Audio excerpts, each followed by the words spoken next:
SSC CGL 2025 ये वो exam है जो कि अभी तक मैंने जितने भी सीजीएल देखे हैं आफ्टर 2016 सबसे ज्यादा कंट्रोवर्शियल रहा है। इस लेवल का कंट्रोवर्शियल एग्जाम 2017 के मेंस के पेपर के टाइम पे हुआ था, जब पेपर लीक हुआ था, पैटर्न बहुत ज्यादा चेंज हो गया था, नॉर्मलाइजेशन भी एग्जिस्ट नहीं करता था, एकदम से बहुत ज्यादा टफ क्वेश्चंस मेंस में पूछ लिए गए थे जैसे पीवाईक्यूज में कभी नहीं आए थे। लेकिन खैर वो तो पैटर्न चेंज की बात थी, एग्जाम लेवल के टफ होने की बात थी, इसीलिए एस्पिरेंट्स ने थोड़ी मेहनत की और एग्जाम को वापस से क्रैक किया। टीसीएस आने के बाद चीजें काफी नॉर्मलाइज हो गई। लेकिन इस बार जो हुआ है ना, उसमें एस्पिरेंट चाह के भी या टीचर चाह के भी कुछ नहीं कर सकते, क्योंकि आप अगर मेहनत करोगे उसके बाद जब टेक्निकल ग्लिच की वजह से आप एग्जाम नहीं दे पाते हो तो वो जो चीज है उसमें असहाय महसूस करते हैं सभी। तो खैर जो भी हुआ, जैसे भी हुआ, एग्जाम खत्म हो चुका है और इस वीडियो में मैं आप लोगों को सारे शिफ्ट्स में मिला जुला करके एस्पिरेंट्स के क्या व्यूज आए हैं, क्या रिस्पॉन्सेज आए हैं, क्योंकि डायरेक्टली क्वेश्चंस तो एस्पिरेंट शेयर नहीं कर सकते, ना कोई टीचर इसको एनालाइज कर सकते एज पर एसएससी का नोटिस। तो जो भी वीडियोस अवेलेबल थी यूट्यूब पर पब्लिकली, उन सारे ही वीडियोस को मैंने अच्छे से गो थ्रू करा है, अच्छे से सीन किया है। तब जो चीजें मेरे सामने निकल करके आई हैं वो सारी चीजें मैं इस वीडियो में आपके साथ शेयर करने वाली हूँ। तो पहली चीज तो देखिए, अगर मैं आपको बोलूं कि क्या अच्छा हुआ है एसएससी का एग्जाम, कोई टेक्निकल ग्लिच नहीं था, सब कुछ सही हुआ है, तो ये कुछ हद तक सही है, कुछ हद तक सही नहीं है, क्योंकि एस्पिरेंट्स के इसमें बहुत ज्यादा मिक्स्ड रिएक्शंस है। कुछ लोगों का कहना है कि भाई बिल्कुल परफेक्ट था, हमें तो कोई प्रॉब्लम नहीं हुई, टाइम से एग्जाम शुरू हुआ है, टेक्निकल ग्लिचेस नहीं आए हैं, लेवल एग्जाम का सेम था, उनके लिए कोई इशू नहीं है। कुछ लोगों का है कि कुछ इश्यूज आए थे लेकिन ठीक हो गए और हमने एग्जाम दे दिया, मतलब ओके रिएक्शन है। कुछ लोगों के इतने ज्यादा प्रॉब्लम्स आ गए हैं कि उनका गुस्सा वापस से निकल करके आया है, उन्होंने कहा एग्जाम बिल्कुल बकवास तरीके से हुआ है, एसएससी बिल्कुल फेल हो चुकी है। तो इसमें क्या सच है क्या नहीं है, तो देखिए मैंने जितना देखा उस हिसाब से मुझे लगता है कि 80% जो प्रॉब्लम्स थी, जो सिलेक्शन पोस्ट के टाइम पर एसएससी ने दिखाई थी, जो कि लेवल ही अलग था उस चीज का, बिल्कुल ही सड़ियल लेवल से एग्जाम हुआ था, उसमें कुछ सुधार तो देखने के लिए मिला है। लेकिन हम इस बात को भी अवॉइड नहीं कर सकते हैं, बिकॉज ऑफ टेक्निकल ग्लिच बोलो या पावर कट होना बोलो, सर्वर डाउन होना बोलो, एग्जाम सेंटर का एकदम से चेंज हो जाना बोलो, या फिर आपके सिस्टम का बार बार लॉग आउट होना बोलो, ये सारे इश्यूज अभी भी कई सेंटर्स पर देखने के लिए मिले थे। और इसकी वजह से दिल्ली में, जम्मू कश्मीर में, कोलकाता में और झारखंड में, इसके अलावा भी और नाम हो सकते हैं, लेकिन इतने जगहों के कुछ सेंटर्स पर एग्जाम कैंसिल भी हुए हैं, कुछ सेंटर्स पर एग्जाम रीअटेम्प्ट भी लिए गए हैं। लेकिन क्या इस बात को आप नकार सकते हो कि एक सेंटर पर अगर 20-21 बार पावर कट हो रहा है, अगर एक एस्पिरेंट का बार बार लॉग आउट हो जा रहा है, तो क्या गारंटी है उस बात की कि उस एस्पिरेंट के साथ इनजस्टिस नहीं हुआ है? क्योंकि अगर एक एस्पिरेंट के साथ भी अनफेयर हुआ है, मतलब अनफेयर एग्जाम हुआ है, क्योंकि उस एस्पिरेंट ने भी अपना 1-1.5 साल पूरा लगाया है उस एग्जाम को देने के लिए। तो अगर एक बंदे के साथ कुछ हो जाता है और बहुत सारे लोगों के साथ नहीं होता है, इसका मतलब ये नहीं है कि सिस्टम सही हो गया। खैर इस बारे में अब मेरे क्या व्यूज हैं, मैं क्या आप लोगों को सजेस्ट करूंगी, उसके बारे में वीडियो के लास्ट में बात करेंगे। यहाँ पर अभी हम बात करेंगे कि एग्जाम का लेवल क्या रहा था, हर एक सब्जेक्ट में क्या चीजें थी, क्या कोई पैटर्न चेंज हुआ है, सिलेबस में कोई चेंज हुआ है, सिलेक्शन पोस्ट की जगह out of the syllabus questions आए हैं कि नहीं, वो सारी चीजें। सबसे पहले अगर मैं मैथ्स की बात करूं तो इसमें एस्पिरेंट्स ने कहा है कि ये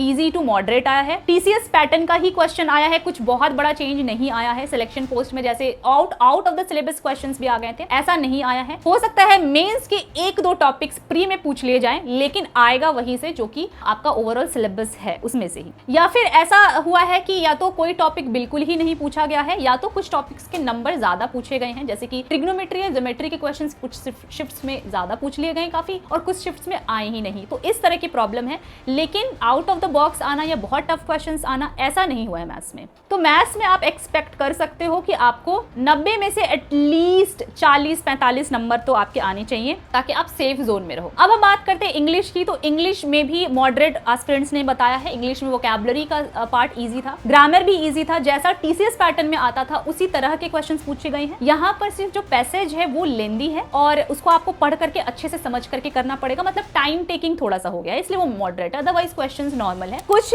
जगह मैंने देखा एस्पिरेंट से भी बोल रहे थे कि जो क्वेश्चंस है उसके ऑप्शंस में टिक मार्क ऑलरेडी लगा हुआ है। तो ये अगर हो रहा है तो ये तो बहुत अनफेयर है, क्योंकि अब कितनों के लगा हुआ है और कितनों के नहीं लगा हुआ है ये तो पता नहीं, इसीलिए जिनका लगा हुआ है वो तो वैसे ही इतने नंबर लेके चले गए, जिनका नहीं लगा है वो पढ़ करके अपना टाइम बर्बाद कर रहे हैं। तो ये सारी छोटी छोटी चीजें हैं जो कि बहुत बड़ा अनफेयर एक सिस्टम के अंदर में लाती है, जो बिल्कुल बिल्कुल बिल्कुल बिल्कुल नहीं होनी चाहिए। अगर हम जीएस की बात करें तो जीएस हमेशा से ही एक कंट्रोवर्शियल सा सब्जेक्ट रहा है। इसमें कोई नहीं बता सकता कि क्या आएगा क्या नहीं आएगा, लेकिन बेसिक्स आपने जो किया हुआ है, जो आपने ऑलरेडी किया हुआ, अगर एस्पिरेंट्स उतना पढ़ के जा रहे थे तो उनका कहना था कि उसमें से एक क्वेश्चन आया है। क्वेश्चन टीसीएस पैटर्न में जिस तरह के क्वेश्चन पूछे जाते थे वैसे ही पूछे गए हैं। करंट अफेयर्स रिसेंट के भी पूछे गए हैं और कुछ या तो एकदम 1-2 साल पहले के पूछ लिए गए हैं। तो 1-2 साल अगर पहले के पूछे गए हैं तो better to skip that question, क्योंकि आप पूरा तो पढ़ नहीं सकते। आप लास्ट 7-8 मंथ्स का लास्ट मैक्सिमम करके जा सकते हो, तो उतना ही आप करके गए होगे तो आपने अच्छा किया होगा। और बाकी स्टैटिक भी आया है और नॉर्मल हिस्ट्री ज्योग्राफी के सारे क्वेश्चंस आए हैं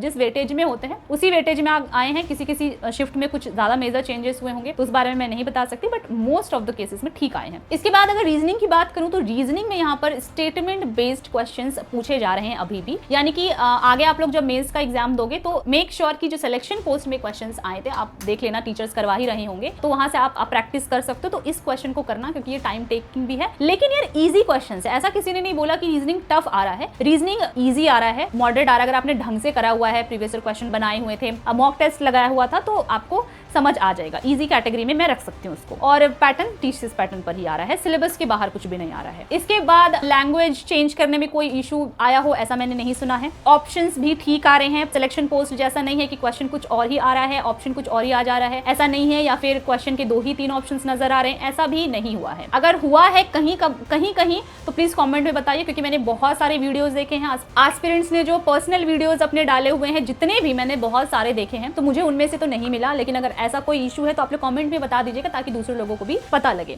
अब यहाँ पर मैं अपने ओपिनियन की बात करती हूँ कि मेरा इस एग्जाम को देखने का क्या नजरिया है। तो देखिए, चीजें सुधरी तो हैं। सिलेक्शन पोस्ट में जिस वर्स्ट लेवल पे चीजें चली गई थी, इतने प्रोटेस्ट के बाद, टीचर्स के एफर्ट्स के बाद, एसएससी चेयरमैन ने बकायदा ऑल द बेस्ट बोला था एस्पिरेंट्स को नोटिस निकाल करके। लेकिन यहाँ पर मेरे कहने का मतलब है कि क्या आपने पास्ट में ये सुना था कि 4-5 जगहों पर सेंटर पे एग्जाम कैंसिल हो रहे हैं? तो एग्जाम कैंसिल होने का मतलब है कि सिस्टम पूरी तरह से ठीक तो नहीं हुआ है, बहुत मेजर इश्यूज है। ऑप्शंस अगर पहले से टिक मार्क दिख रहे हैं, ये भी बहुत बड़ा इशू है। तो अगर 90% लोगों के साथ ठीक हुआ है और 10% लोगों के पास भी गलत होता है, तो क्या वो जो 10% लोग हैं, 20% लोग हैं, क्या उन्होंने मेहनत नहीं की थी, या उनको सही मौका नहीं मिलना चाहिए फेयर एग्जाम देने का? आज हो सकता है कि आप इन 20% में नहीं हो, लेकिन हो सकता है कल आप हो। इसलिए कि आपके साथ गलत नहीं हुआ तो आप निश्चिंत होकर के बैठ जाओ। मुझे नहीं लगता ये एक सही डिसीजन है। दूसरी चीज की देखिए, जब चीजें बहुत ज्यादा गलत होती है ना, इतनी गलत हो जाती है कि लोग जब असहाय हो जाते हैं और एक्सेप्ट कर लेते हैं उस चीज को, तो चीजें नॉर्मलाइज हो जाती हैं। जैसे कि देखिए, जब टीसीएस आया था तो क्या हुआ था, नॉर्मलाइजेशन में बहुत बड़ा एक इशू देखने के लिए मिल रहा था कि 40-40,